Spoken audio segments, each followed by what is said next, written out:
From the southernmost point of Dorne to the lands of always winter, and what is west of Westeros, and the shadows in the east, and the shores around Driftmark, this is Casterly Talk. I'm Cat Napzok, and we are going to get into a discussion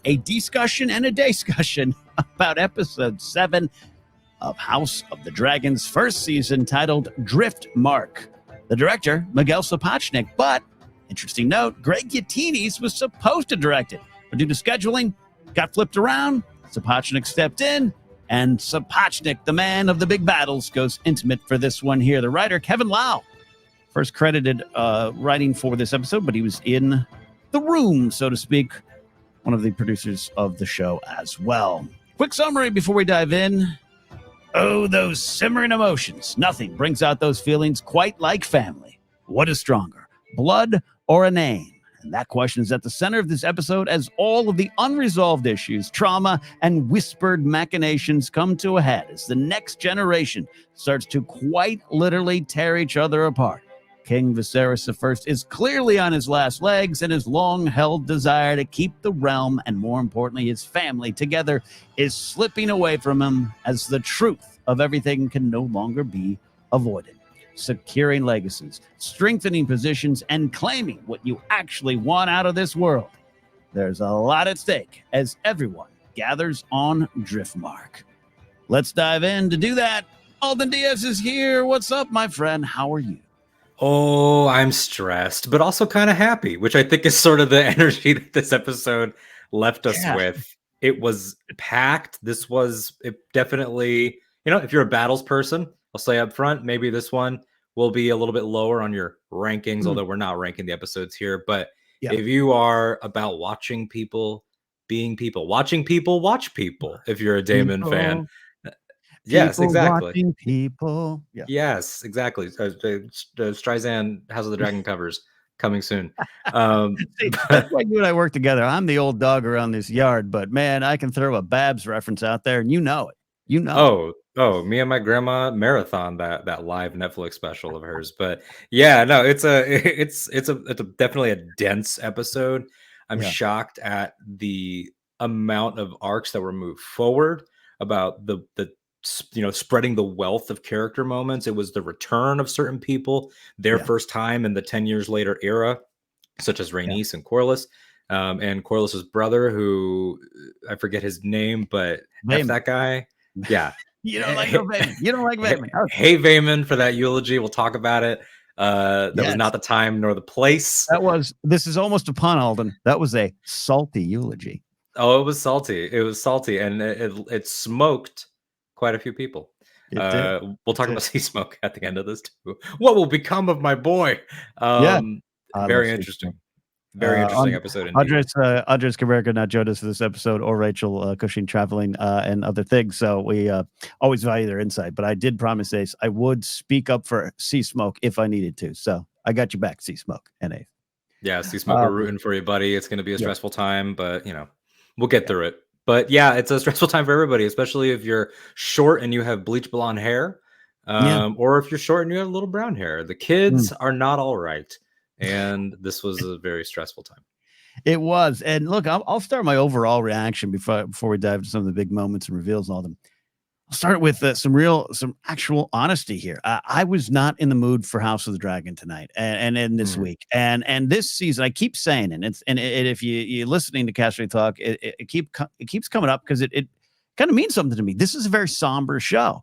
And I really do sometimes miss, I'll be honest, I miss the Hound fighting over chicken, Tyrion with a one-liner and all those kind of things. And not that this doesn't have humor and personality, but I keep saying somber. It is a little bit dark and dreary at times. And I've loved all the episodes so far.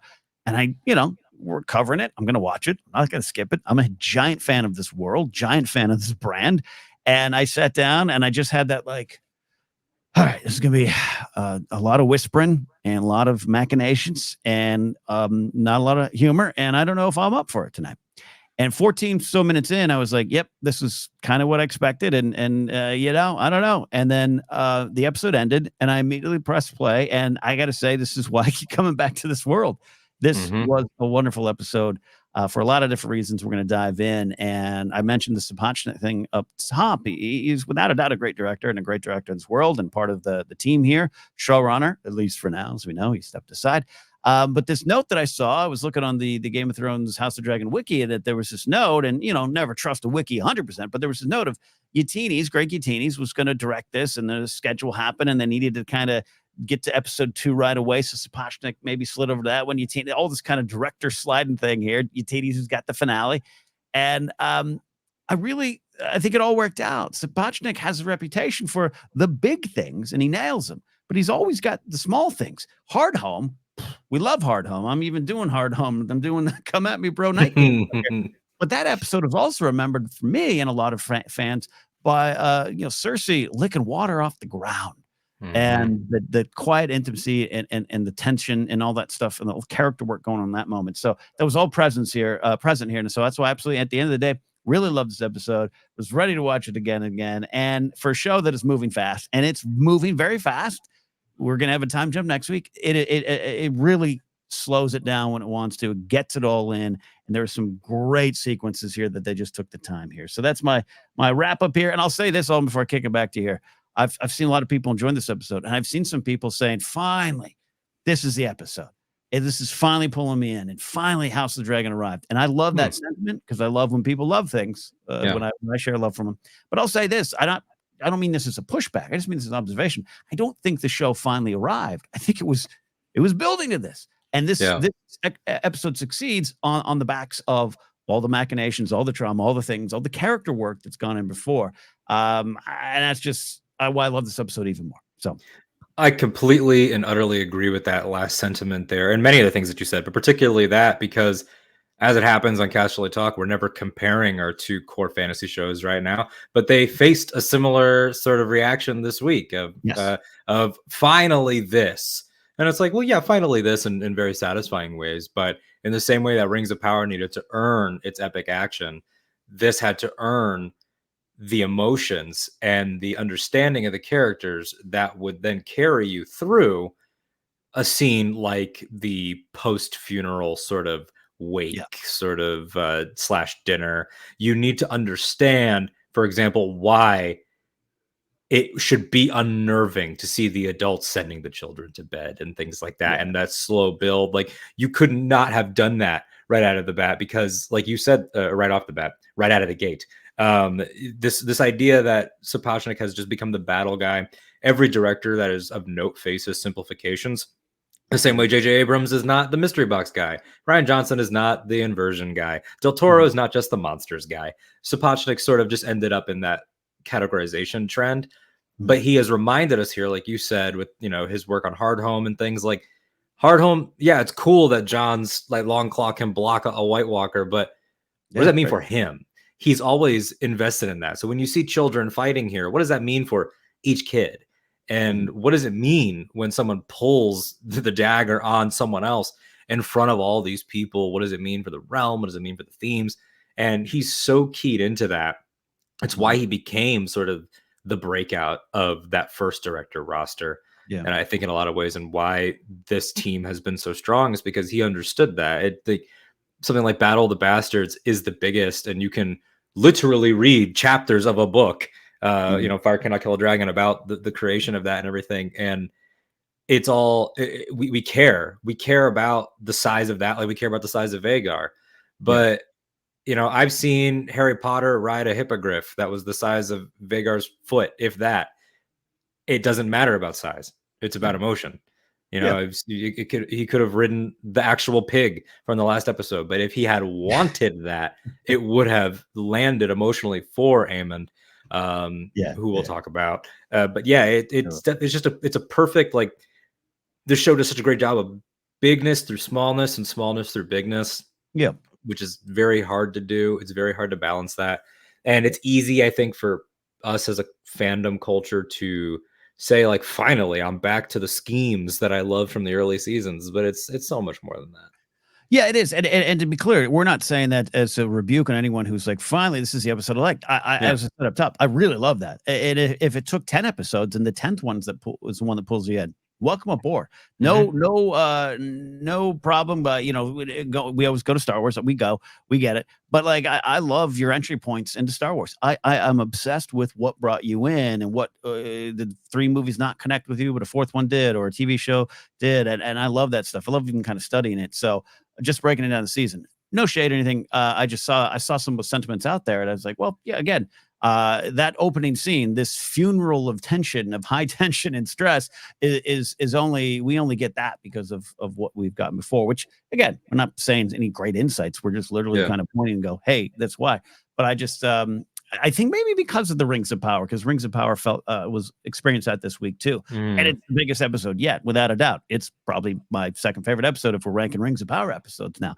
But it's earned because of the journey. So, anyways, and to build off of that, you're 100% right. It's not a rebuttal or rebuke at all. If anything, I would say what I want someone to take away is I encourage you now to take your love of 7 and reassess 1 through 6 if this is the one that got you.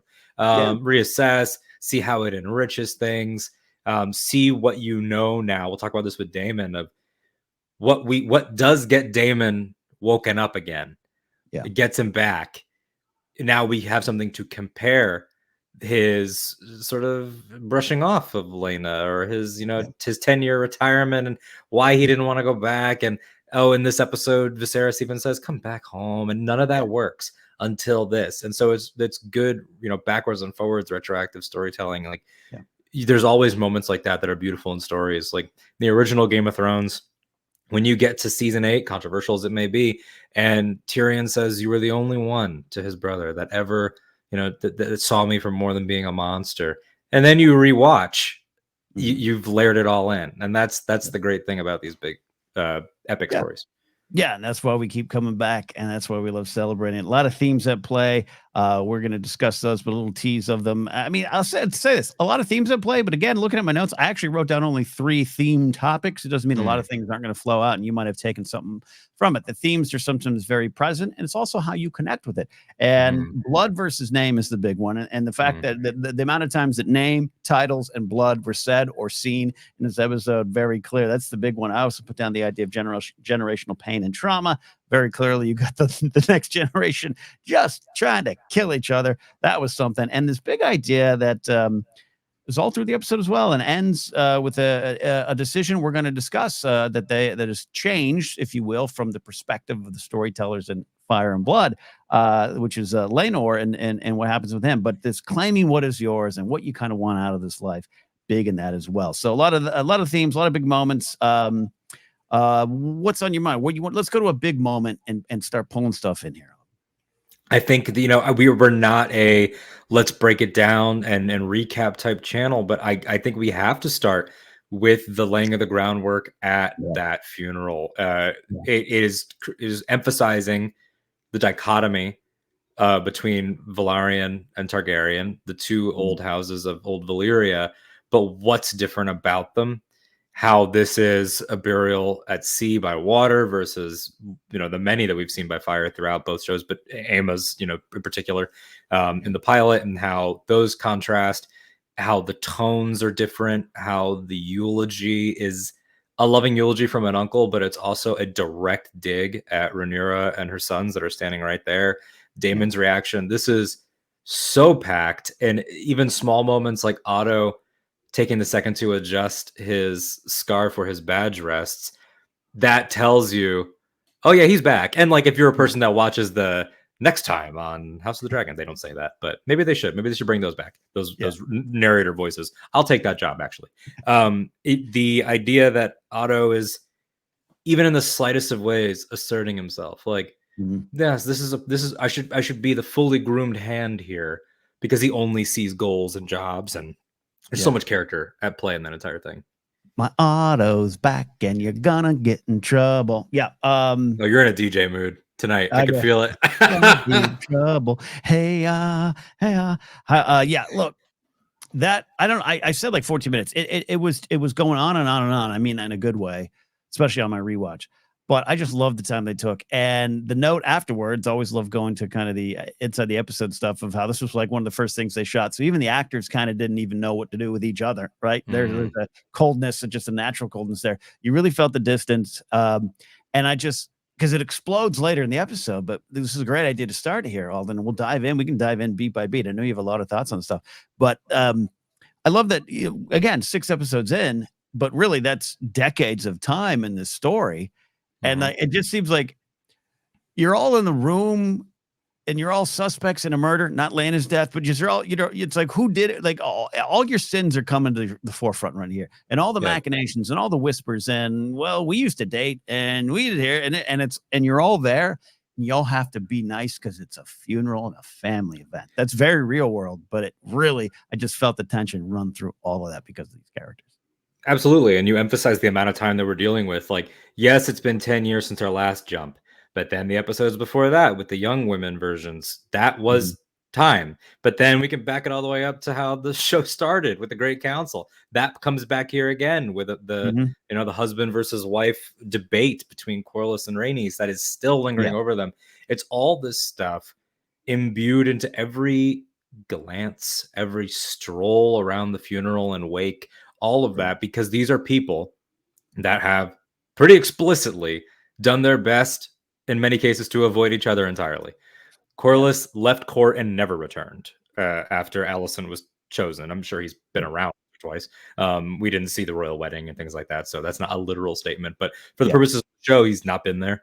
Damon's been gone for a decade. Rhaenys hasn't been around since Rhaenyra shaded her on the balcony that one time. Like it's the first time that you've had like a full Avengers assemble of the cast, except there's no unity, and they are not fighting Purple Alien. They're fighting each other, and it's a lot to take in right off the bat because they want to be able to grieve, and really only the children are allowed to grieve, and even they get dragged in very quickly into the machinations. Like, it's not even the dinners. Like, people haven't even fully gone to bed yet, and Otto is like, where the hell's my grandson? Like, goes finds Aegon and is like immediately on him, And he's been great, by the way. Just Ty Tennant is so good at being a little garbage boy, and he's done great. And I'm sad to see him go.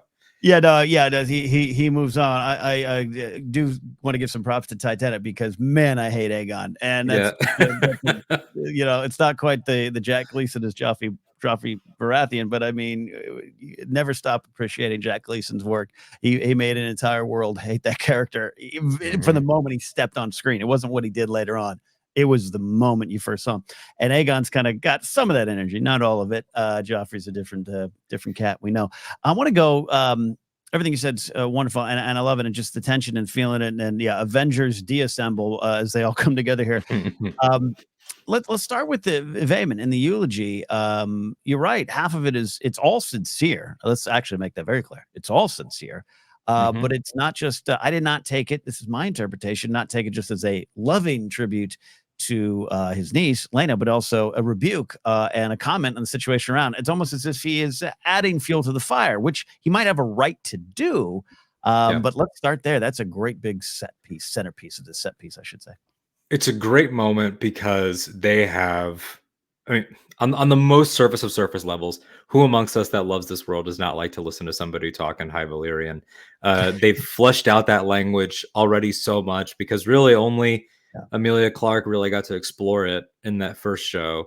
And it was pretty command based. Her and Missandei were the only ones that ever really used it conversationally that I can recall off the top of my head. So to hear whole familial conversations and ceremonial speeches and different, cultural things referenced, fleshing out House Velaryon in their native tongue, you're already sort of brought in, especially with the beautiful imagery. And once you realize what they're doing, you see the ropes and everything, like we're about to yank this thing and it's a stone thing. It's going to go straight to the bottom. But then you, like the characters, kind of like Daemon, have that moment of, wait a second, this is a layered eulogy. This is double speak right here. And like you said, everything genuine, but genuine doesn't mean good. And Daemon, I think there's a potentially confusing performance choice with him openly laughing and not a cackle. This man giggles at his wife's funeral, which is a choice. Yeah. It's a choice. And I totally understand numerous interpretations on this. I was talking to somebody earlier that was talking about, is this the discomfort? You know, we just watched this guy murder one of his wives. Does he now feel free again? Is that a villain cackle or a villain laugh? And I see it more as I wanted to stay in Pentos because I wanted to get away from the politicking. And even when your niece, my wife, my mother, my children's mother is dead and we're at her funeral, and it should be like her parents are grieving right there, for God's sake. Yeah. You will still use it as an opportunity to politic. And it's a confirmation for him, smugly, of his disgust with them and their game, where he was perfectly content. He almost took the offer in Pentos to stick around, and it would have just been him and their dragons and their children, and it would have been a good life. But he came back because he had to, because it was a funeral, and metaphorically, figuratively, the body's not even cold, and we're already like, and also don't forget about those brown hair kids over there. Anyway, Valarian blood rules. Like, it was just such a grossly misplaced moment that Daemon becomes us, realizing it.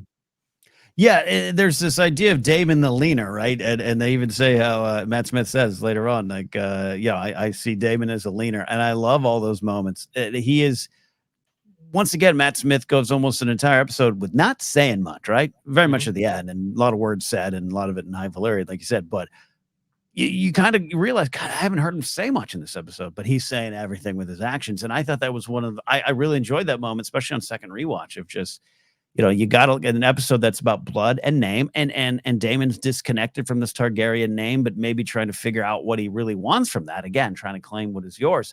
To just kind of, here we go again, is almost how I kind of interpreted it. I thought it was an interesting moment. You said an interesting choice as a performer, but yeah, it was a very distinct laugh, and it carried a lot of weight with it. Great start.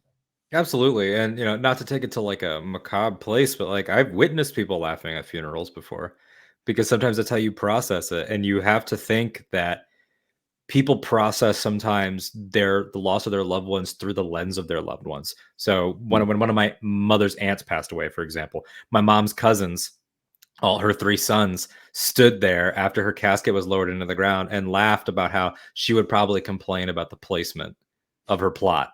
Right. And like, you have to think about, that was his wife for over a decade overseas at least. And he would probably think to himself, like, we were adventurers. We were doing shows with our dragons to make the people of Pentos cheer.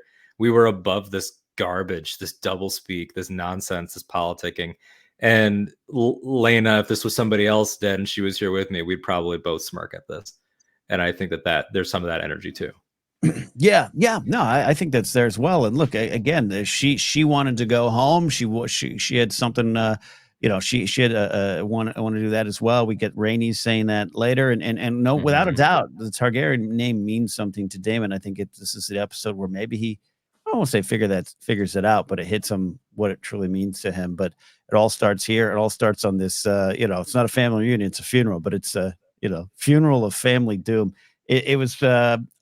It was a great start to it, like I said, but just going around and just seeing everyone. And you're right, the kids and their reactions, their tears, they're being upset, and how it was, there's a lot of duty. This is what you must do. I think of even Tyrion slapping Joffrey in season 1 of Game of Thrones. If you got to go pay respects to Bran, there's some duties to do, but there was a lot of like positioning with these children to go comfort, to go there, and that was really slid us nicely into the rest of the events.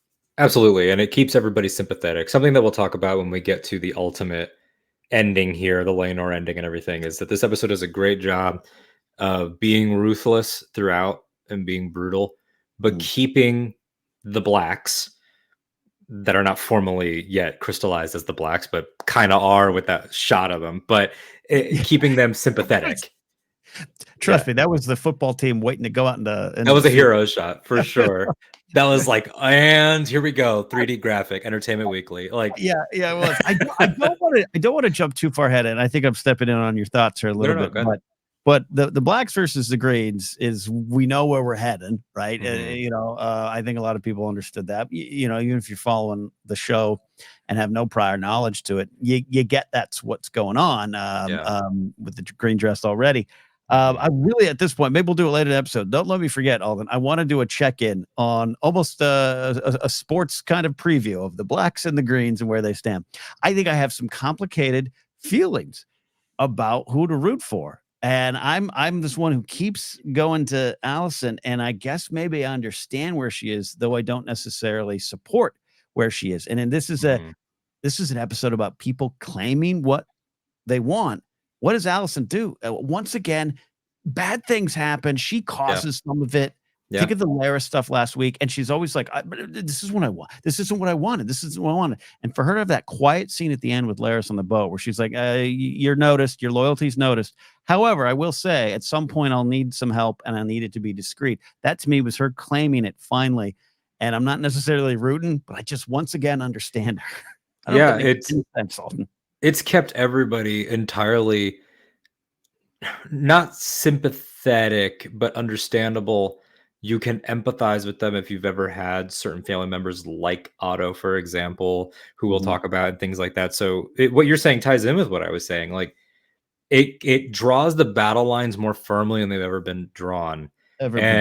Before we get to the ending, we'll talk about it in full.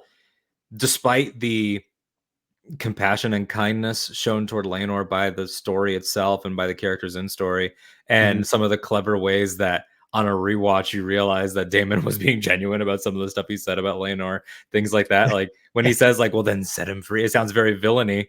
Was not that that type of stuff all plays. Gift, but they still killed someone, and they still murdered an innocent in terms of their plan. But we're endeared to them, so it beautifully tightrope walks this line of keeping the blacks as not your hero characters, but they are. I think the show has firmly planted its flag in Rhaenyra's corner as this is the viewer in the same way that, I shouldn't say the same way, functionally in the same way that the Starks were, that the Night's Watch was, things like that. Like maybe Renly was for his short run. These are the characters that you can cheer for on Twitter or Facebook or whatever, and not have people comment, "You weirdo." Whereas a green supporter in this day and age on social, it's like they're being painted as the Lannisters, they're being painted as the fake militant. You're making me laugh because as anyone who's listened to Casterly Talk for a while knows, I'm such a Stannis Baratheon fan, which I think has cost me friendships. Hell, it's almost cost me the relationship I'm in right now. Like I so love Stannis Baratheon. And a lot of it comes from the same part where I look at Allison. I look at Allison Hightower, and I look the way Emily Carey portrayed her story so far, and the people working her father. And again, Otto comes back, small moment, big message, sending the king to bed drunk. And just it's definitely Tywin energy of like, I'm back, and I've been back, but I'm back now, and we got to clean this mess up. And I got to get Allison on board. But when she, early on, Allison, remember we talked about the thumbs where she's like in this system and she sees this world and she sees whereas Rhaenyra tries to circumnavigate the rules. I'm going to try to play, and because I feel I have to, and it explodes. Clearly, it explodes. But to me, it's just very understandable. It's not necessarily right, and I really look at Stannis Baratheon going, I did everything I'm supposed to do. Everything that was asked for me, I did it. Being and extremely lawful, and pious, and everything that Allison yells about the way things are wrong are not. And that's the thing, is like you joke about the Stannis thing, and it's like, shout out to all of Ken's ex-friends. And I'm gonna go on a limb here and say that your couple's cosplay of Stannis and Melisandre is never gonna happen. But the even though it would probably rock, the idea that you can be right but go this far into being wrong is sort of like the comparisons I'm about to throw out are not one-to-ones for anybody listening, watching, but it's not dissimilar to like Xavier and Magneto, or it's not dissimilar to like her pulling the Valyrian steel dagger that's her Anakin chopping off Mace's arm moment. That's commitment. And that was my big theme for this episode, that I thought was the word was commitment. And Laenor Yes. expresses it firmly. I'm recommitting, and we'll get to him. Everybody here commits. She abandons the Lady Alicent who would mess with her fingers. She's dead now. That's gone. She's gone. She killed her when she slashed Rhaenyra. Like, it's over. Yeah. And I love that she has that scene by the fireplace with Otto, because it's the same energy from when Larys last week is like, oh yeah, I killed my dad and brother, right? You asked for it. No, I didn't ask for it, but you really did. You did, Alicent, but you didn't. And this is that same energy, but I didn't. He took the eye, and it's like I'm no legal expert, but that's why we have negligent homicide as a crime. That's bring the embarrassment for this. But I want to before, I'm sure some people will tweet at me or comment like, my Stannis love gets me a lot of heat, but I've always said this. This is a personal thing. I don't need to root for every character. I just need to understand them. I need to take lessons from them. Stannis is a lesson. I've said so many times here. I apologize to those who listen for a while repeating it, but Stannis Baratheon is a lesson in the thing that you feel you have the right. In many ways, you are right about that. It consumes you and destroys you, and you cease to become who you are. And piece by piece by piece, Stannis moves farther from what he could be. And now remember, he's always a jerk. He was always this. No one liked him. I'm putting that stuff aside. Davos is the only one who's kind of like, I know who you are, and you keep moving away from it. And Alicent, I think, maybe did not have the same chances as Stannis, and definitely society is going to treat Alicent different as a woman. But I think this is the episode where I'm like, now I'm so intrigued by her, because you just took this step forward. And I think her speech about Rhaenyra at the end, like, oh, you've always done this, and you've always gotten away from it, gotten away with it, Rhaenyra. I think that's right. I think she's right. But now she's lost herself by claiming and committing, like you're saying, what she is doing.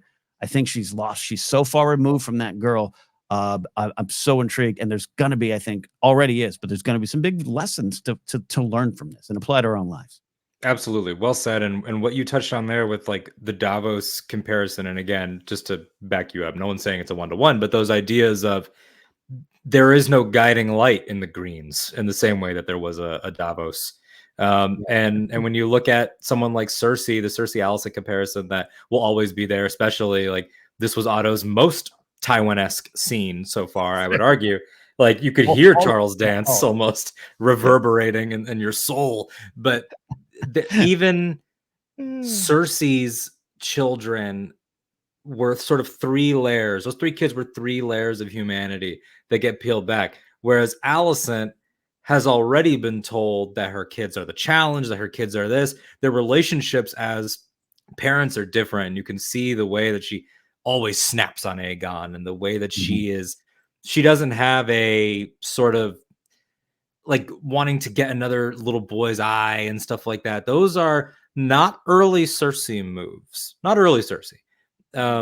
She punished a direwolf, but she wasn't, calling for the head of Queen Sansa. She did try to temper Joffrey in a lot of ways. Whereas Alicent here is like, in front of God, the adults, and the children, I'm going to gouge that elementary schooler's eye out. And it's a very different sort of commitment that she's made. And like you're saying with Stannis, like it about understanding them, that comes with the quality of the storytelling to keep everybody compelling. Because if you don't have heroes, there is no Jon Snow, there is no Samwell Tarly, there is no Robb Stark here. You have to be able to understand where everybody's coming from. That way you can say, that's a really good point, but you've sullied your own point. And when we talk about the sports sort of rundown of blacks and greens and who's on the team, it's like, it's very memeable and it's very funny. And even if we're oversimplifying in memes, which we should always be careful about, but when you rack up like the most unhinged medieval cop ever, the arsonist of his own home, like when you rack up the green roster, it shows you exactly like you might not be doing it, but you have facilitated some of the worst through your self-righteousness, which Rhaenyra even touches on here. It's like, you can make points about me all you want. And it is an open secret that I broke the vows of marriage and had these bastard children and all that. Sure. But you are the person, and we all know this person in life, that is so set on what's right that you'll spite everyone around you, not realizing just how ugly you've become. Yeah. Well said. And that's, I just want to be clear. It is not, you cannot boil down this world. So why we keep coming back. Cannot boil down this world to just simply, I'm rooting for them, I'm rooting for that person. It's just so much more. And this is the episode that I think it exploded out for me. That's why I'm so excited. I'm kind of revved up talking about it. I'm not in Allison's corner, but I'm just like, I know how you got there. But what are you going to do now? And she's committed to a direction, and the Rhaenyra stuff's fascinating. We're jumping all around, but it's that's what I love. That's what I loved about this episode. I just wanted to jump on it and just go for it. Just talk. Yeah, and it's also like it Game of Thrones and even Rings of Power and other shows, even Andor to a certain degree. I'm not going to spoil anything that we don't cover here, of course, but there's been a lot of like, it's that storyline, it's that storyline, it's that storyline. This show's done less of it by the nature of what it is, very King's Landing focused. We've jumped to the stepstones and Pentos when necessary. But this was the sort of apotheosis of what they kept saying about intimate family drama, intimate, small. This was the, what's the term? Bottle episode? Like this was the Driftmark. Yeah, bottle episode. Bottle episode. And so it sort of all does get talked about together. The furthest away you can get is, some shipwreck on the beach to consummate your relationship. That's as hidden as you can get, or Aemon tasting freedom a little bit and power with Vhagar, and took one flight for that guy to become a maniac. And we'll talk about that too. But yeah, these themes are really interesting. And before we get into some of the other stuff, I wanted to ask you 2 Hightower related questions. The first one, very quick. How did you feel about Otto's reintroduction into the story being handled as it happened between episodes? Here he is. I was okay with it. Like, here's the thing: if there was a world that existed where this moment we're talking about now is in season 3 or late season 2, I'd probably be okay with that. If they had found the reasons to go into these moments, but it's not just because I'm super familiar with this world, and it's been about 2 years since I really I'm Fire and Blood, but knowing it enough, it's not just my familiarity with it. It's just, I don't know.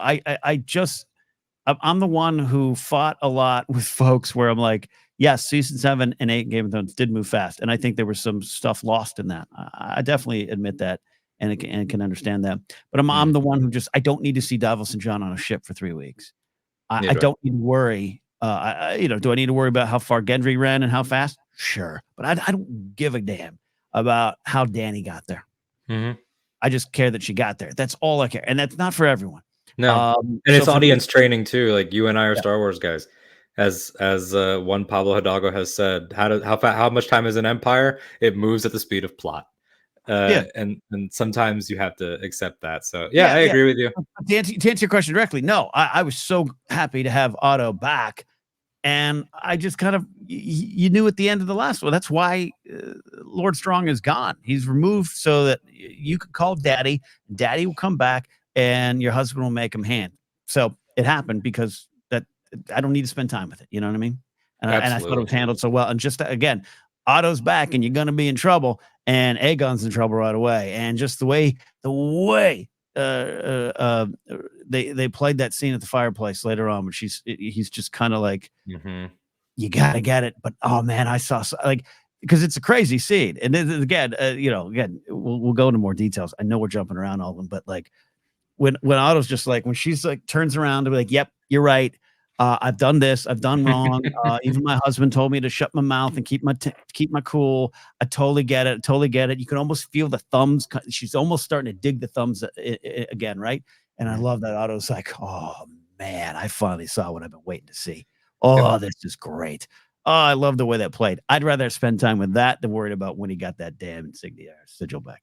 I completely agree with you, and that ties into the second Hightower question before we move on to other things. And this is a question for you, and also me unpacking it out loud.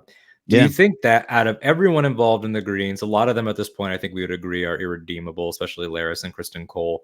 Do you think that the reason why Alicent is so compelling is because there's a part of us, even when you know what's going to happen to her, even if you read Fire and Blood, that these creators and Emily Carey and Olivia Cook have created somebody that we are hoping will get out? Because that's the reaction that I find myself having with her a lot. There are scenes with her, especially in this episode, where I'm like, oh, if we could just reach that teenage girl, everything would be better. Like I see her as a victim as much as a villain in the making, in a way that I never really did with Cersei or with any of the other Game of Thrones villains. Yeah, well, yeah, no, I think so, and I think there's some of it with Cersei. The comparisons to Cersei are going to be there without a doubt. Or it's probably not the last time we'll have a discussion about Cersei and Alicent. It's just it was tragic. I for one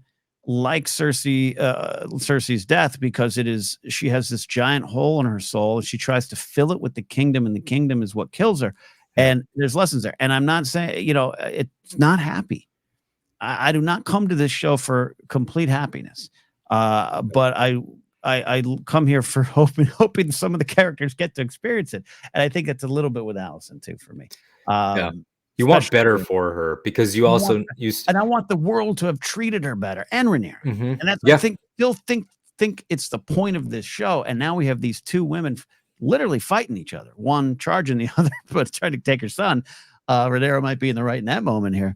Rhaenyra's not wrong in some of this stuff, but she's not all right. And it's not just the shades of gray is a pundit phrase and a nerd culture phrase, and people go to it. And I get it because it's there, and it's why we keep coming back to George R. R. Martin's world and other worlds. But it's beyond that. It's just beyond simply little right, little wrong. It's what the world does and the lessons we can take from it. So yes, it keeps when Alicent explodes, I'm like, you have that right. That's earned. That's a justified rage, because you've played the game the system made you play, and you're still lost, and you're still in pain, and you're still suffering, and it's still not right. You're gonna have that reaction. Yeah, and for most of those years, to our knowledge, like up until her grievous era of bringing Larys Strong into her camp, they were years of quiet resentment, quiet pain. She like took most of it without fuss.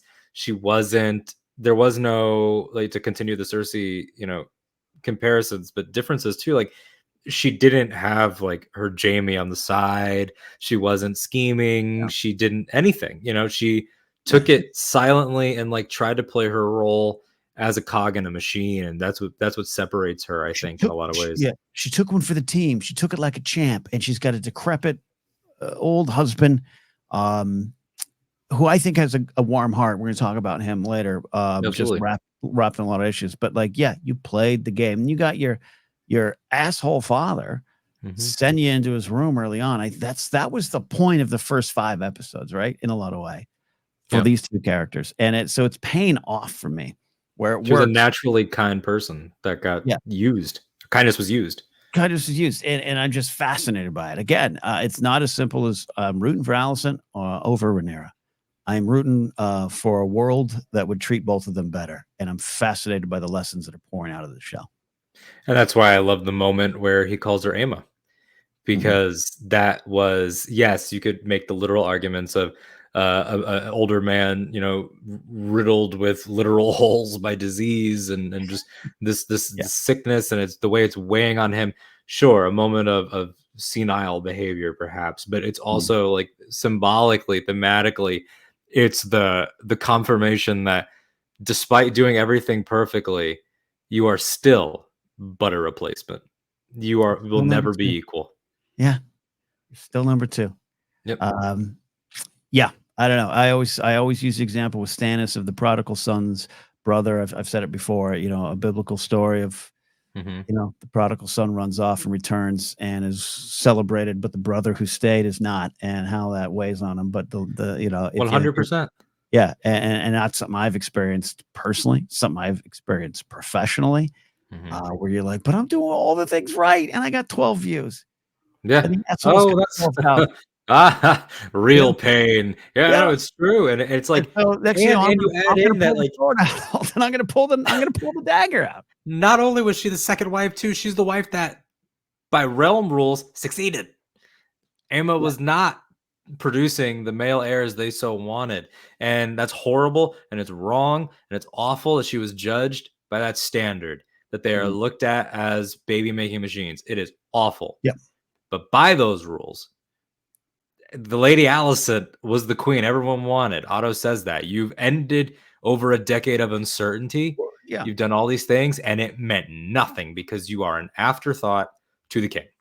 And look, even again, we take the conversation and the pop culture and real world discussion around the portrayal of Aemma Aaron's death, and it was a conversation point that's absolutely needed in the sense of we must always be aware what we're putting on screen and who can be affected by it. But I keep saying that was a powerful message for those that needed to hear it, and not everyone maybe needed to hear it, but that the brutal men of our world who love this Game of Thrones show needed to see that. But also, it was a signpost we've talked about. It's a signpost for Rhaenyra and Alicent, and both of them looked at that, not literally, but looked at the result and like, how do we find their ways in the world? And Rhaenyra, the whole time, I'm not getting married, I'm not having kids, and then she plays this role. But even her kids are bored out of passion.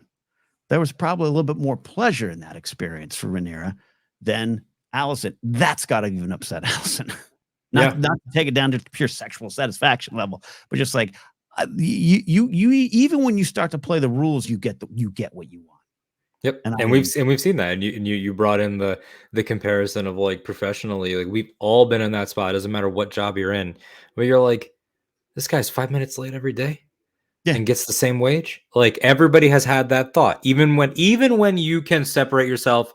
And I've had those moments. I worked in a Trader Joe's for 3 years. I've had those moments where I'm like, this guy, oh God, give me flashbacks. This guy's in the break room for 60% of the day chilling, and we get the same pay. And that rage can possess you, or you can take a step back, which Allison does not do, and remember, no. We should all be making more. We should all be treated better. We should all be X, Y, and Z. And she doesn't make those leaps of compassion or of empathy that Rhaenyra does. And Rhaenyra is not without faults throughout her life. But as Rhaenyra shows with the Laenor stuff, which could be our next topic, I guess, since, segues. Rhaenyra's treatment of Laenor and their resolution here is all about compassion and empathy. It's all about how can we make this better for the individual, which Alicent will never do. Yeah. I'm not saying, well, if it was reversed, here's what would have happened. Alicent would have accidentally suggested Larys to kill Laenor. Yeah. Or it wouldn't have gotten to. That's not what I meant. Yeah. Or at some point throughout the 10 years, she would have just, outed him. And he would have faced whatever the punishment is for homosexuality, which is horrible. But that she would have. I mean, she's taken shots at him about the appearance of the babies. She took an open shot at him about his squires in this episode. Like, she's already referred to the Targaryen customs as queer, which like other families think too in this world. But like, she is her father's daughter. She is the person that was molded and corrupted and becomes the type of person who then is unleashed upon the world and attracts your Kristen Coles and your Laryses. It all comes from grooming and conditioning. Yeah, no, that's an excellent point. Again, she's not surrounded by the best either. Nope. Yeah, but to get to that, it's towards the end of the episode, but it's big there. There's a lot of stuff. You mentioned, Rhaenyra's not innocent in her life. No one is. Even in this episode, I was fascinated by this, and maybe we go back a little bit, Alden, and then we'll get to the Laenor stuff. I was fascinated by this scene. The big fight happens. Aemon One Eye becomes Aemon One Eye. That was a spoiler in the name. If you knew the name, that happens, and then I'm fascinated. I want to get your take on this. Rhaenyra's also hiding behind the lie still. In that scene when everyone's just like, Viserys is like, what are you talking about? She's still kind of like, she doesn't admit to it, and that could be also to protect Laenor as well. Let's talk about that. But she kind of gets away with it again there, and I was fascinated because like she's hiding behind this lie, trying to use it to her advantage. There's probably some empathy built into it. And then I'm looking at Alicent, and Alicent's like, but that's not even the truth. And you got her husband and her dad. It was a fascinating starting point to get into a little bit more of the Laenor stuff and taking it to the end of that character's journey so far. Absolutely. And this comes down to two things. One, motivations. Rhaenyra is sticking to the lie out of fear. My children being outed would be horrible. Laenor being outed would be horrible. My relationship with Harwin being confirmed, even though it's been outed, would be horrible. It's all those things where, so she's coming from a place that is naturally sympathetic for a viewer of protect your own. These are innocent children who we have just seen get attacked. And so that is already endeared us to them. And then the second level of it is a beautiful callback to the conversation by the Godswood, those 3 key conversations they have by the Godswood. And it's that moment of, well, I'm the princess, and to question my virtue is treason. She goes back to the defense here. To question, the purity of their birth is treason. And I think it sent Allison back in a direct way, as much as it has been a buildup of like, that was the time you made a fool of me. And we're back here. I stuck up for you that time and was made a fool of, and accidentally found out the Kristen thing. And then my dad blasted me for taking your side.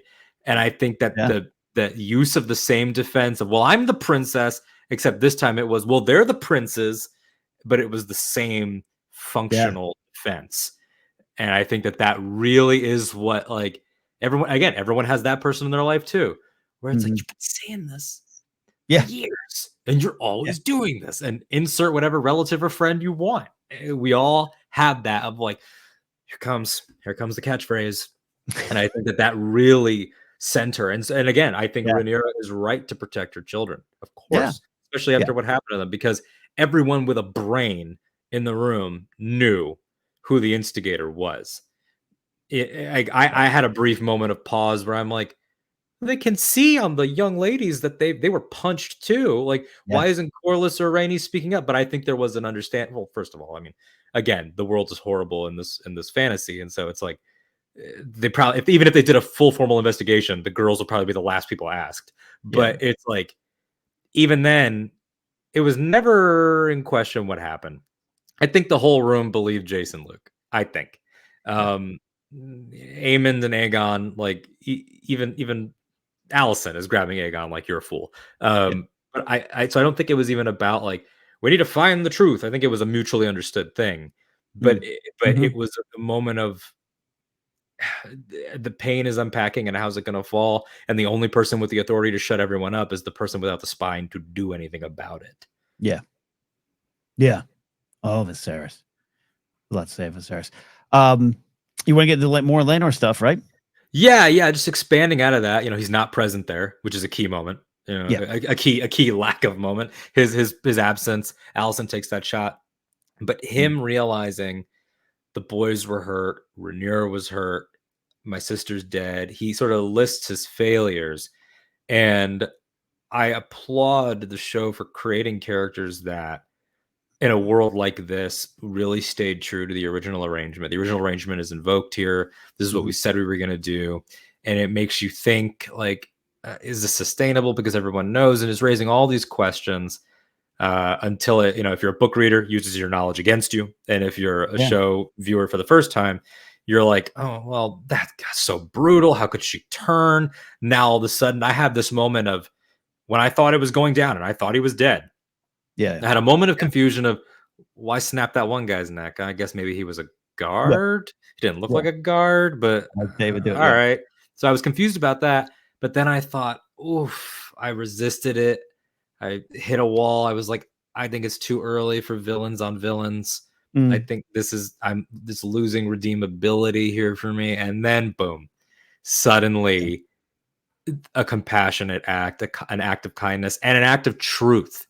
I've seen already, and again, not to be like, I saw a take and I want to dunk on it, but kind of the idea that, well, I thought he was committing to her cause, and he takes the out. Yes, that is committing to her cause. She needed him removed. He removed himself from the equation, and it was mutually beneficial.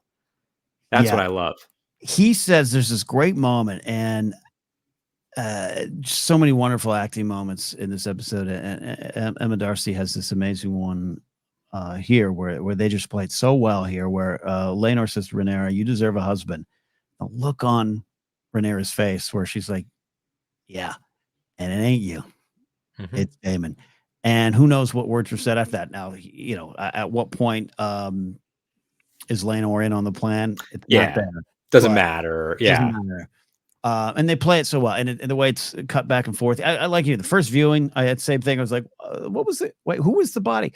And you go back, the boots. You focus on the boots and everything, and then I need there to be witnesses, as he's saying that to Carl. Like, I just love the way it played out. And yeah, in an episode, you talk about commitment, and I talk about this idea of claiming what you want. I think this is this moment where it's again, we keep doing it. It's not 1-to-1 comparison, but I one of my favorite scenes in Game of Thrones is season 1 with Cersei and Robert Baratheon, and what keeps the realm together, or hate of each other. It's just an amazing scene. It's an amazing moment. It's not about our marriage. Our marriage. It's such an amazing scene. This reminded me of that almost in the other way, of like he's Lenore saying all the you're right, you deserve this, you deserve this, you deserve this, and her realizing I do, and it's not you, and so our marriage is not going to keep the realm together. It's not going to move the realm forward, and this is the direction we need to go. And then Damon's words, and you said it too when you listen the first time around. You're kind of trained to be like, ooh, okay, are they gonna kill him? And he's convincing her to kill him. But you hear his words; they are sweet for Daemon Targaryen. They're very sweet, loving, caring words for Lenore, a soldier he fought side by side with. Exactly. I was going to bring that up. I completely hear everybody who wanted more out of all of House Velaryon, particularly Lenore and Lena. Totally understand that, but I do love that there is a thematic thread of, in the Battle of the Stepstones, it was Laenor that had his back. It was Laenor on Sea Smoke that was his cover fire. It was Laenor that I think even suggested that Daemon could be their hero as they were standing around like, we don't know how to beat this crab feeder. He keeps outfoxing us. And I think it was, there's a certain respect there that has carried throughout. Daemon came to his wedding and didn't cause a problem. That in and of itself is great.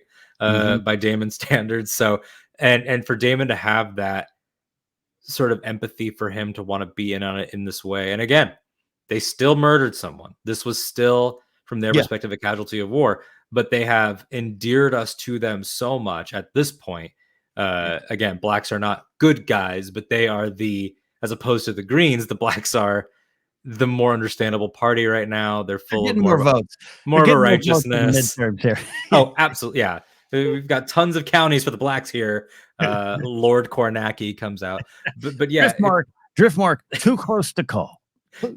Honestly, it was up until the end of this. But yeah, it's this whole idea that they are able to find something for Laenor that can have it all, because she's making these arguments to Daemon, and we'll talk about him specifically and how he plays in personally. But for the Laenor stuff, she's saying, I need somebody that can strengthen the claim. I need somebody that will help me show strength. I need somebody that X, Y, and Z, A, B, C, every single reason why. And it beautifully just like tricks you into thinking she's gone beyond the pale until you realize, like, well, why not? And it sort of was the combination of all these pieces. Like, Daemon has emphasized repeatedly that Pentos is this place where he found peace, and you could find peace. And there's the blood in the names thing, and like how that plays in with like a body switch, almost like on a level like that. Like, it didn't really matter what body burned if they believe that this name burned. The blood versus name thing, which is dominating this episode in terms of themes. To go back to the beginning on your rewatch, right? If you're out there listening or watching, go back if you haven't watched it a second time, just to hear Corlys in that great scene with Rhaenys. Great. And talking about what's a trailer line, right? They don't remember blood, they remember a name. And how that all then tie that into his son's name is what's going to be dead, right? And that matters more.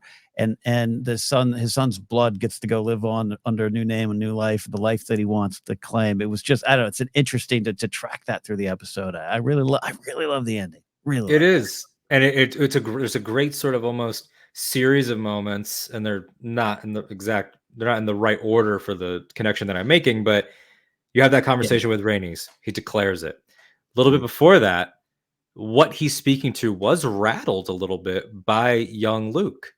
Little Lucerys is like, I don't want it, because it would mean, at a beautiful moment of like the heart of a child, truly wonderful the mind of a child is. You finally get to apply that to this dark world where he says, like, I don't want it. And Corlys is confused, and he's like, because if I become Lord of Driftmark, then you're all gone. You're all gone. And that sits over the episode until Corlys reckons with it. Doesn't even realize he reckoned with it. And that's when, I want to bring up one of our great listeners, Andy, Force Friends Rewatch podcast. They've been talking to me, and rightfully so, about the treatment of the queer characters and how, coming from Game of Thrones, completely different time, of course, and you get like Loras, who is punished for being gay, which is different than a gay character getting punished. Those are different things. And how Joffrey's death, even though Kristen brutalized him, wasn't because he was gay. It was because of Kristen Cole. And so that was like, okay, maybe this show will do it better. But this, with a black gay man, this was sort of the moment, right? This was sort of not do or die for representation, because there's always steps to take. It can't all be decided in one.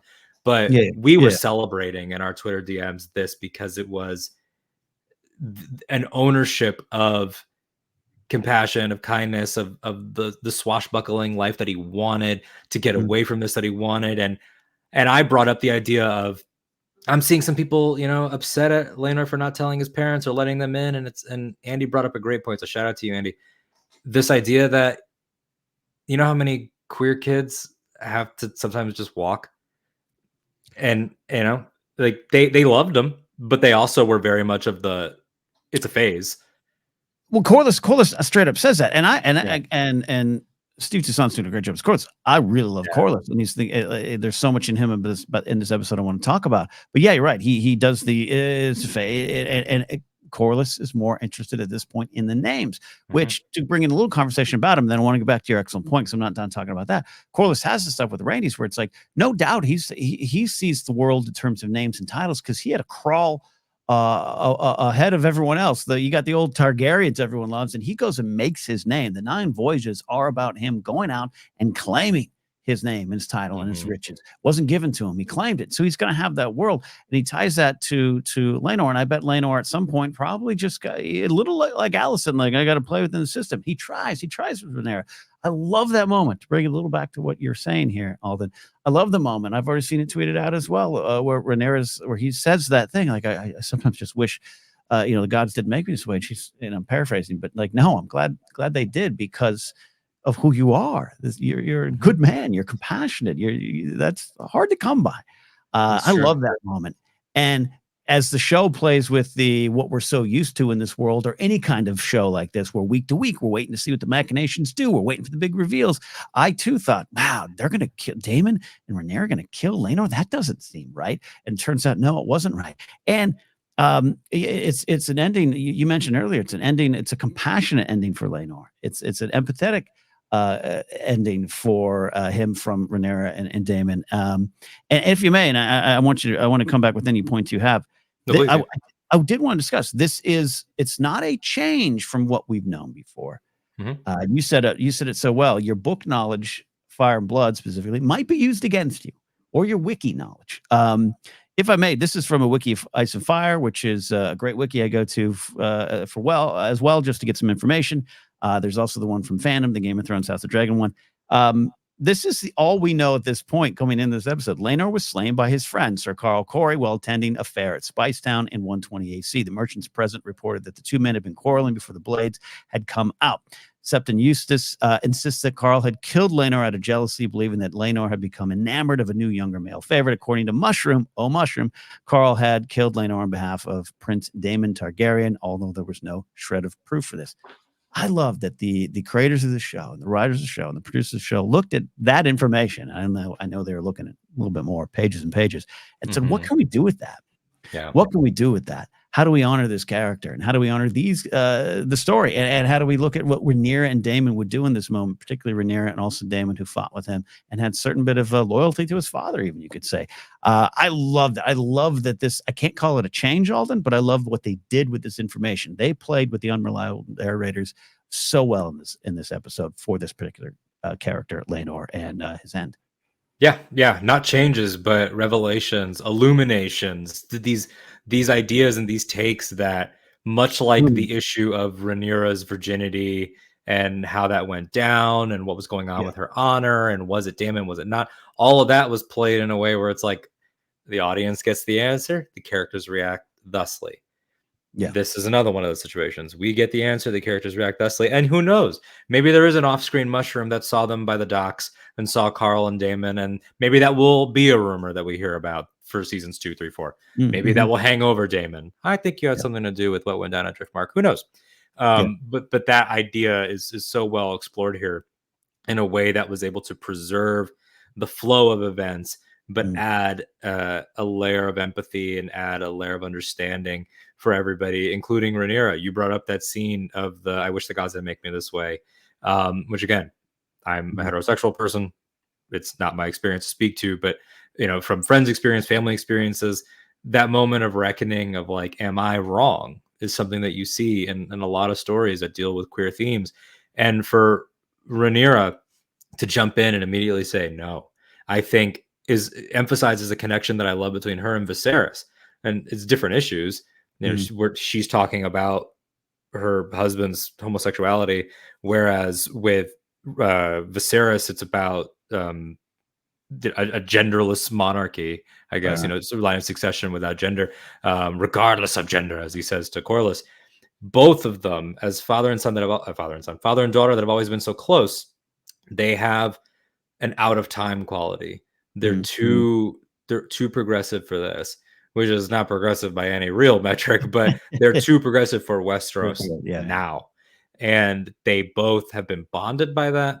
They've both been bonded by the knowledge that they have. The Valyrian steel dagger being turned on her gets a nice little close up with the flames sort of illuminating it there, where it's almost like Rhaenyra's like, here comes all the pressure that I know is on me that no one else in the room except my father knows about. Yeah. Once again, it rears its head. It came up in the pilot. It came up when she actually got to read the prophecy on the heated blade. It came up kind of with Kristen, where she's trying to tell him why she can't just run away. And now it comes up again, just visually.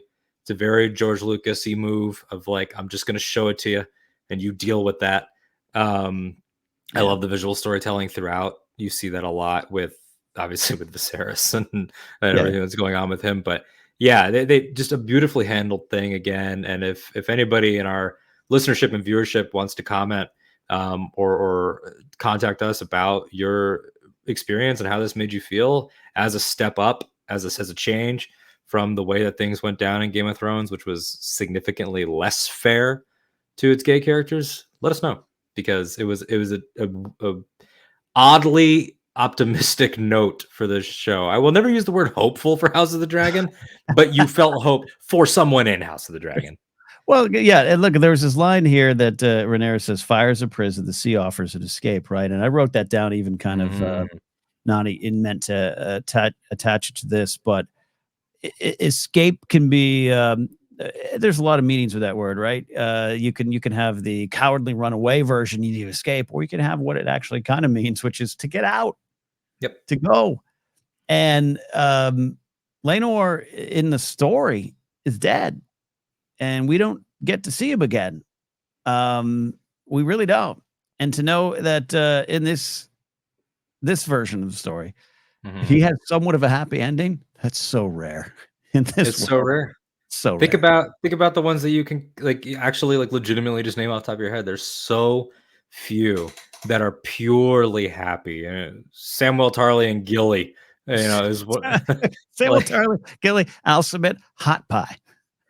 Oh, for sure. Entrepreneur. Yeah. Entrepreneurial success, beloved. Look, if they do that, if the Jon Snow spinoff happens, I guarantee they stop at the end of the crossroads and hot pie's the owner and he's happy. That would be a moment for all of us. That would be like a Star Wars, like, oh my God, it's Zach Bart. Like that would be like a Force Awakens level moment for sure. But yeah, I mean, to touch on that C quote, I didn't even think about it now in the full context of their plan, but she's talking about Targaryens and the relationship to fire, which she has always intimately understood. That's part of why her father picked her. But to emphasize, sort of tying it in with what you said about Corlys, that the sea is an escape, and it's an escape to other places, and it represents travel. It represents connecting between Westeros and the other continents. How Corlys was able to form all of this, whereas fire destroys, and not that the sea can't destroy, but it's this idea of, in terms of their experiences as these two houses, one has only been able to use to build, and in this case, it built a way out. It built a new life. Whoever Laenor is about to be is the Laenor that Laenor wanted to be, and he did his time, which he did say in episode 6 of this season. I've been here for 10 years too, playing my part. And then she resisted it because she was under a lot of pressure. Here, she's accepted. You know what? You're right. Since we were teenagers, we had each other's backs. And it's time to put that to a close, which I thought was beautiful. No, beautiful. We could talk on and on. Yeah, I appreciate it. Anyone out there, certainly if anyone out there felt differently, but if anyone out there took solace or any kind of hope or any kind of inspiration from the scene, we're curious to know. Like Alden said, it's not necessarily our our exact experience to comment on, only looking on in terms of the show and wondering. But I think it was a good moment. Again, it's just like they had the room to do this with this character. And I thought it was just made this episode even sing more for me there. A lot to get to in the time we have remaining here, Alden. You and I are just having fun. I love this. I'm just kind of rolling the sleeves, so I don't have sleeves on my Jon Snow shirt here. Or tinier sleeves here. I could roll them up like a sitcom character, putting cigarettes there, like a tough boy here. I do want to get to Viserys before we run out of any kind of time. There's a lot to discuss here, a lot going on. But I want to talk to you about Viserys, man, because like poor guy. Like we're getting there. It's not good. It ain't looking good. Otto's positioning. The blocking in the show has always been incredible. And just sort of the hierarchy, I look at it sort of in like a theater type way of where are you placed sort of like in the tableau, and Otto looming while all the dagger stuff is going down, and Viserys being in there in the center, moving around and no one really taking him seriously. Is watching. That's that meme of, okay, Grandpa, come on, get to bed. Literally, he even throws that out, like, your grandsire. It's like, yeah, we know. And the first time that Aegon stands firm in anything is to his father there, and is like, Dad. Yeah. Yeah. No. Man. Yeah. He's not quite the king from Princess Bride, but won't that be nice? As Buttercup tells him she's going to kill herself. Yeah, you mentioned it too. It was such a sadly pathetic moment when he's just kind of the last to know, and I really believe in his. He's got such plausible deniability what's going on with Rhaenyra's kids, and I actually truly believe he doesn't know. It's not unlike Tywin and Cersei and Jaime. A little different result, but that kind of energy. But it's a sadder version. It's a pathetic version, and him walking around. But to me, Viserys has been positioned from the beginning, even before the show started, and even some of the preview work we were doing here, of he is a good man, a bad king, and that's an interesting conversation to have. I was just wondering, like, look, he's overlooked a lot, but I always say he's overlooked a lot to keep it all together. And at this point, he just wants love, he just wants forgiveness, even with Daemon. He wants togetherness, but he lost such a long time ago, I think. And I'm pitching this to you, Alden, because I don't know what I think right now. Other than I love Paddy Considine in this role here, but it's just like I feel so sad for him. I do too. I feel complete sadness for him. I'm entirely endeared to Paddy. I think Viserys is one of the only genuinely, like, again, good is such a weird word to use in this context, but weird, it's a weird word. In this entire this franchise, just overall. But he is a man, like you said, acting out of love, desperately trying to look on the bright side as he reckons with legacy, as he reckons with what he knows is the end of his life. Daemon even kind of says, like, yeah, looking good, man. Like, it's like, oof. Actually, take a step back, actually, while you're at it. He's worse for wear, missing a limb, falling apart. I mean, it's been a slow burn, and he's had to deal with it, and he knows more about the way he feels than anyone else does. It's a lot of effort for him to stand around on his cane. He sits at every opportunity, and for him to put any energy that he has left, any time that he has left, and to trying to fix something that is so irreparably shattered at this point, it's futility. It's watching anything that is broken, like when a child drops a glass cup and they can it be fixed? Like, it's the same sort of almost innocence Mm-hmm. for a man that is so powerful that you would think innocence is beneath him.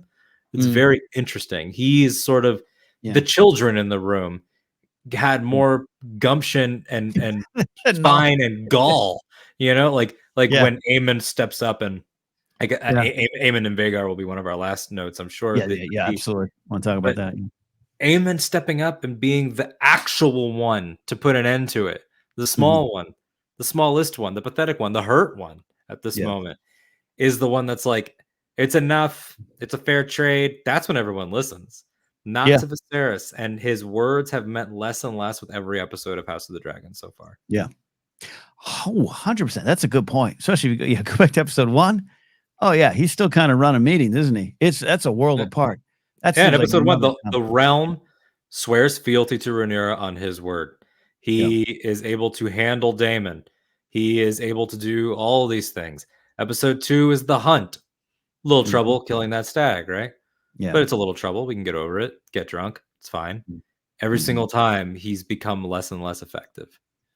Every single time. That's a great point. And again, like I said, I this is you mentioned earlier about having to unpack some feelings about certain things in this episode or beyond, and I think that's okay. And we live in this punditry world, this pop culture world, where you got to come out of the theater or stop the show and give an immediate thumbs up or give immediate thumbs down. And I like this character. I don't like this character. I love Viserys as a character. He's so flawed.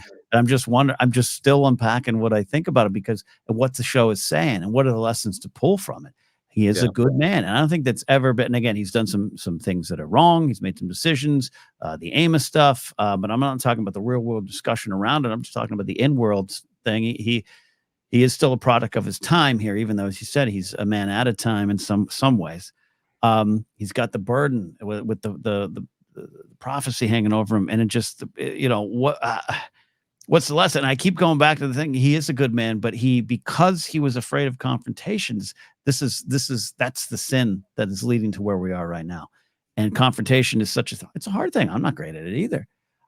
Where you could just pull back and then this is what happens. And this moment where he's screaming and he's feeling very helpless, very pathetic. He's the last to catch up to the information, which he should have been the first. Doesn't want to face it. All this stuff's going on. I just keep thinking this is it. This is the sin. This is the sin of good man, bad king, the lack of confrontation, the lack of solution, letting the bootlickers take over, not confronting certain members of the family, letting it all go. All of it has led to this moment where now you are just a king in body only. Absolutely. Yeah. Not even a healthy one. And that just adds to the people are watching your time run out, and they know this. And they're tick, tick, tick, tick, tick, tick, oh, tick. 100%. Everybody's been telling you that. Otto predicted that before he even left. Months, years, doesn't matter. It's coming. Yeah. And Damon realized that it's coming.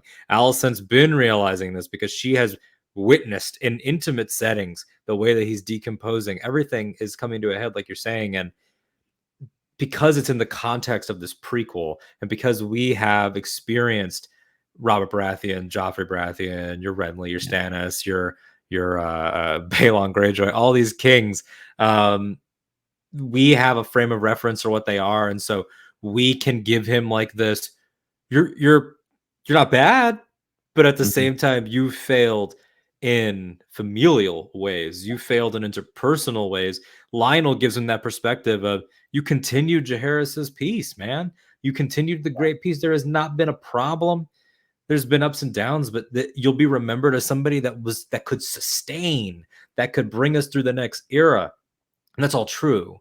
But you could not keep your own house in order. And to do both is very difficult, as the entire Game of Thrones saga has shown us, both shows. But even if you're just watching this show, this is your first time and you haven't gone back to Thrones yet, this idea of, just great man, great king, good conqueror, good king, like there's all these things that cannot mesh with the crown.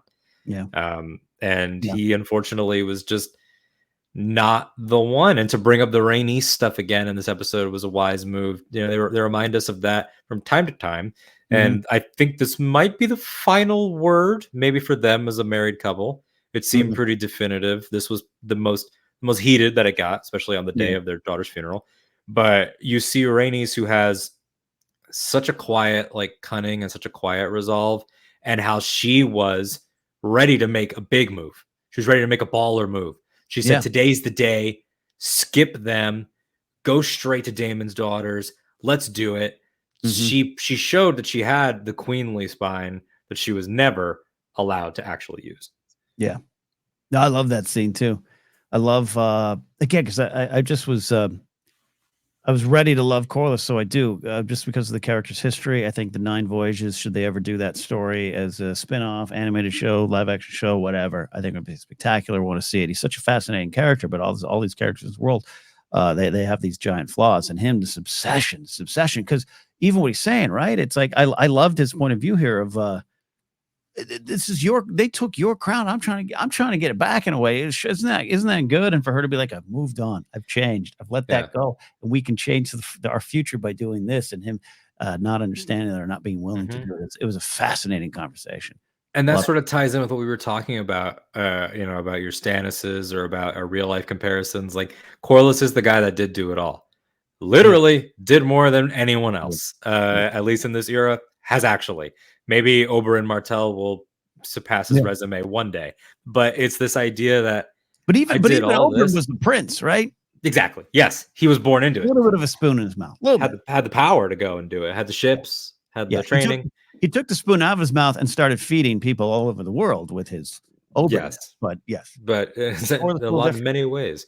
But Corlys, again, like he went and got it all, and then he can't understand why she's not angry about getting it all, and he's projecting 100% onto his wife, and that's why, and he gives Daemon the pass too, because Daemon, to touch on him real quick, like, this is the reawakening of Daemon for very similar reasons, because nobody gets Corlys right now.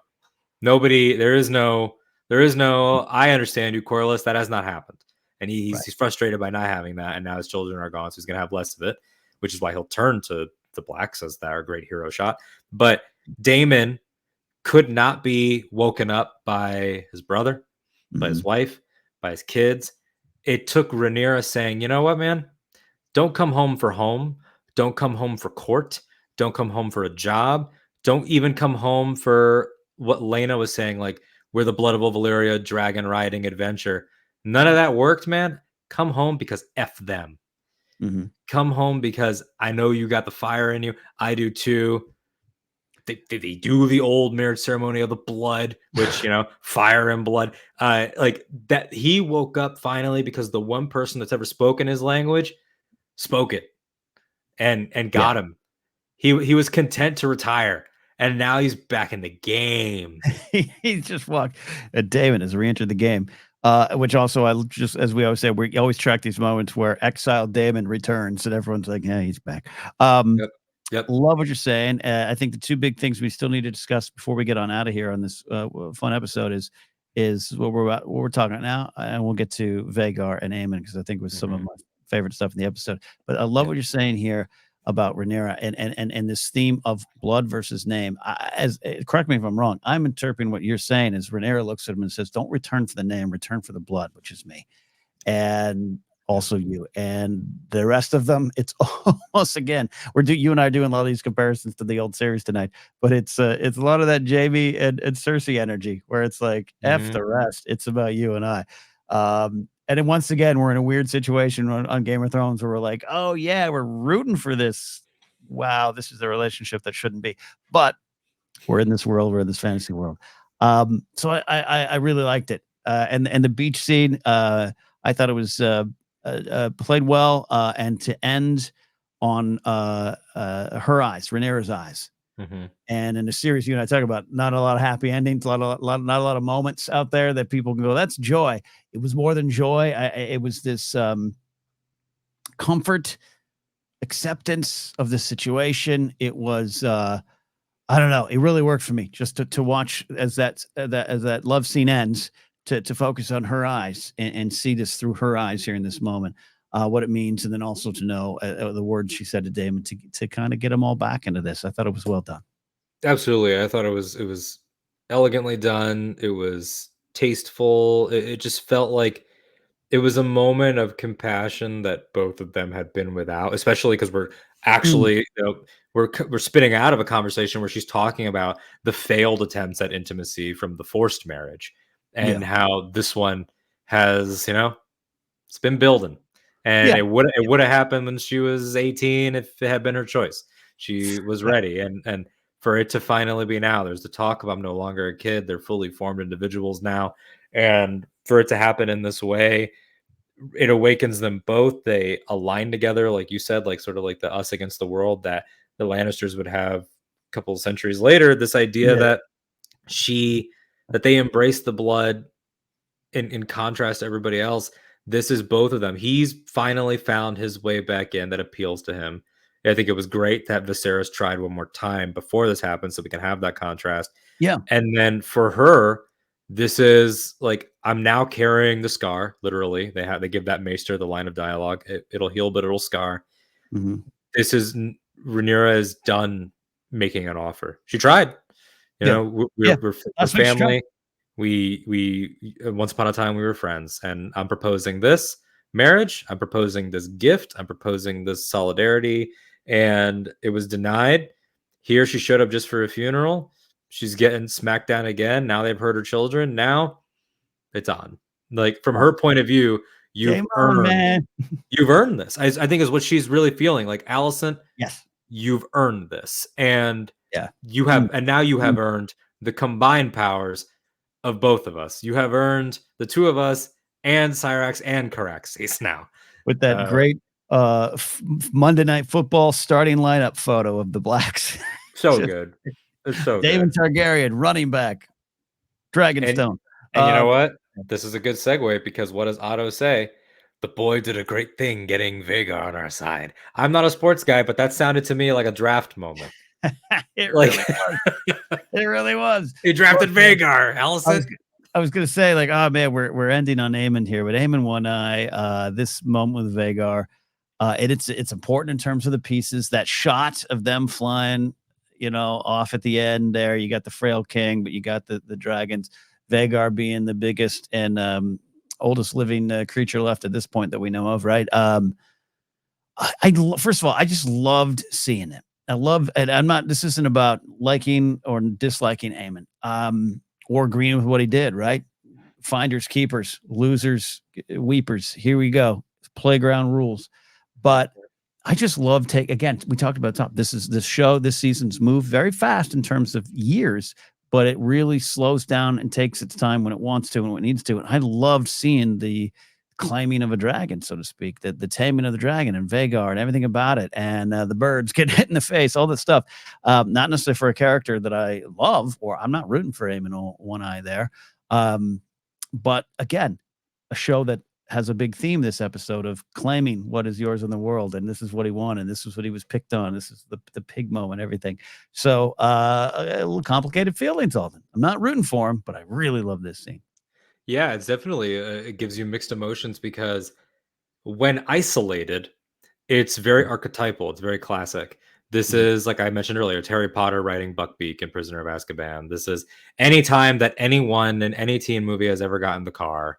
You think about Han Solo boosting that speeder at the beginning of Solo. Like this is I've tasted agency now. I've tasted freedom now. I have my thing. And it's combined with the I found the pet archetype, which is such a thing. I've got my thing. The Starks had that across the board with their direwolves and those bonds. And you combine all of that though with the Game of Thrones element, because on its own, it's like beautiful young prince rides dragon for first time. That sounds like every fantasy thing that's ever been good. That could be Pete's dragon for all we know. But this show does a great thing that I've also mentioned a lot with Rings of Power, interestingly, which is what will open the door for you to make a choice between your best and worst instincts. Yeah. And it's a liberating and beautiful scene, immediately followed by the but it enabled his worst instincts. Yeah. It plays for us like, wow, because he's the bullied child and it's the biggest one and beautiful. My goodness, kids looking out of the window. What's happening? It's all those classic beats. Yeah. And then all of a sudden you realize, oh, now the bullied child's wrath can have a catalyst. Now he can back everything up. And Otto Hightower knows that. The kids know that. And the second that he is called into question, he's willing to cave someone's skull in with a rock. Yeah. And it is a brutal, very A Song of Ice and Fire version of those classic things. I love that Otto basically just said, and we've got a Hulk. This is great. Yeah. No, because this is one of my big things that I just go on and on about, this idea of destiny and fate. We all grow up with it because of movies, because of stories, and destiny and fate is so often interpreted, I'd say misinterpreted, as we have this path in front of us and a right to X, Y, and Z. And really, to me, destiny is just what takes you to the next choice. And the claiming of Vhagar is, from a certain point of view, a certain destiny, right? The how you get these dragons. I was talking about with Grace, my fiance, as we're watching this. It's like I don't necessarily know the textbook way to claim a dragon in Westeros. I don't know, or Old Valyria. I don't know. But it's a little give and take. It's a little organic. It's a little bit of the dragon. The dragon's gonna want you there. Think of the Jon Snow stuff, even on Dragonstone there with Rhaegal and everything. So there's a little bit of mystic magic to it, right? Yeah. And it could be this dragon's meant for me. And so if Aemon has that belief and finally claims this dragon, right? And you could argue whether he should he even tried, because if he was nice, maybe you get past it to the daughters, all those kind of things. But he claims this moment. It's a moment of destiny. And he follows it up.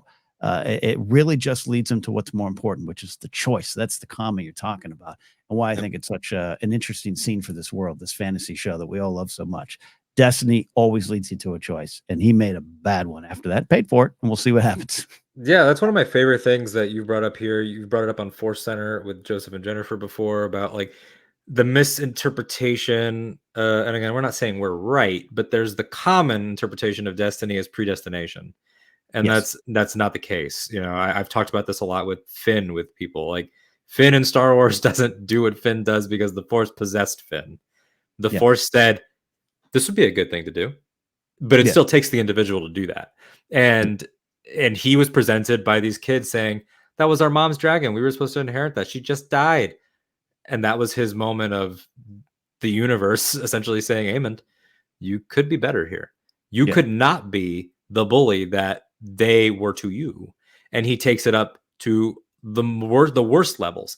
And those questions, and I would love for everybody watching or listening, why do you think Vhagar accepted Aemond? I would love to know, because I think that's a wonderful, we ask it and we don't ever have to answer it, because you just impart, like, I love the idea that this is the oldest creature. This was a creature that was there for the conquest, and it saw brutality in this kid. It saw a kindred spirit. It saw the potential for wrath, I think, and in a way that, like, because that, like, what did Lena have? Like, I'm a dragon rider. I will go out in flames, mother F. Like, let's go. Yeah, that's interesting. And I think that there's something about Vhagar being this beast that everyone fears that was like, you're kind of damaged. Like, I think there was sort of that energy there, which I think is really interesting. In the same way that Drogon later on with Jon Snow is like, you're nice to my mom.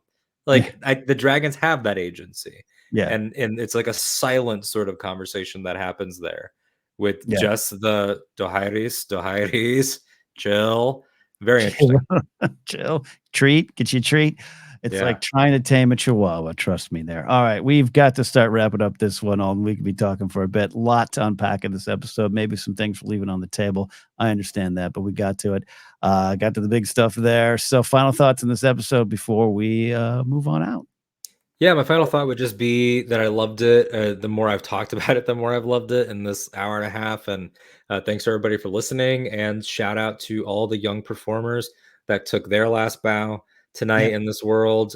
We've had a couple cast changeovers. This will be yet another one, potentially the last one, at least for season one. This is a long dance, and we see some people become men and women, and so there will probably be more. But for Ty Tennant and our young Aemond, I don't have everyone's name, unfortunately, off the top of my head, but that list of people that we're saying bye to, You were all great, and you all got to go out with a fight of your own, which was very cool. It was, little kids on the playground. Ooh, that was brutal. Yeah, I knew. Yeah, Noah Naaman was going to lose it at some point. The way it played out was great, but the way it looked was, woo, that was. That was gnarly. I'm going to look away for a bit. I agree with you too. I really do love this episode. I love what it took to get to this episode. The previous 6 episodes. I actually think that's a good thing, and loved it. And I think this is an episode that on rewatch will continue to reward viewers who are willing to dig in. So a lot of fun discussing it with you here, as always. Alden, we're out of here this week. Next week, like you said, big time jump. Again, not as big as the previous one, but we're getting up there a little bit, and we're moving closer and closer to the big dance. At least the start of it there. We're hitting the dance floor soon. So we'll dive into that. Want to thank you, all of you who are watching and listening. If you're a podcast first listener, we can be found in a lot of spots. Wherever you search for podcasts, find us. If you want to listen to the podcast side, take us with you. I don't know. I prefer podcasts, but you also like seeing our faces. So we also thank you for watching here on YouTube. Thanks for the subscription. Hit that bell. Do that stuff. I know I'm supposed to do that early, like 2 minutes and 32 seconds in the videos. I've been producing YouTube videos for a long time on my own stuff. I just like y'all to watch, and you choose to keep going. But do spread the word. Tell friends. We get a lot of wonderful comments, and I'm not going to lie, I love seeing the comments that are just like, hey, I appreciate the thoughtful, non-reactionary discussions about this show and the Rings of Power. It's what I love doing. It's why I stick around this world, including the Star Wars World with Force Center. And I know you with Octo Radio. So we appreciate you all being part of that community and continuing those kind of conversations as well. So follow us on Twitter at Casterly Talk if you'd like to as well. We're also on Facebook if you're still there. I'm at Napzok. You can follow me on Instagram, Twitter, and I eventually get back to TikTok. I put about 6 videos up there, and then I got old, but I'm there as well. You can also go to my website, KedNapzok.com, for information on things I do, like stand-up comedy. And this coming week, I'll be in New York City with Mark Ellis at the New York Comedy Club in East Village on October 6th and 7th. After that, I'll be in La Jolla, California, 14th through 16th at the Comedy Store in La Jolla with Mark Ellis. And then Mark and I are flying up to Seattle on October 28th for a fun show at the Crocodile. So information's on my website. Alden, before we get out of here, tell them where to find you and all that good stuff. I will be sneaking into your carry-on and going to Seattle because I've never been. No, you can find me personally at that Alden Diaz everywhere. ThatAldenDiaz, Octo Radio, Talking Star Wars, One and Done Film Club, writing different places. I do my best to keep people updated. So yeah, just follow me on Twitter, Instagram, and that's the easiest way. That's the easiest way indeed. Always fun hanging out with you, sir. So we'll see y'all next time. See smoke. Maybe we're not done with you. Lenore, Carl, have a nice life. You deserved it.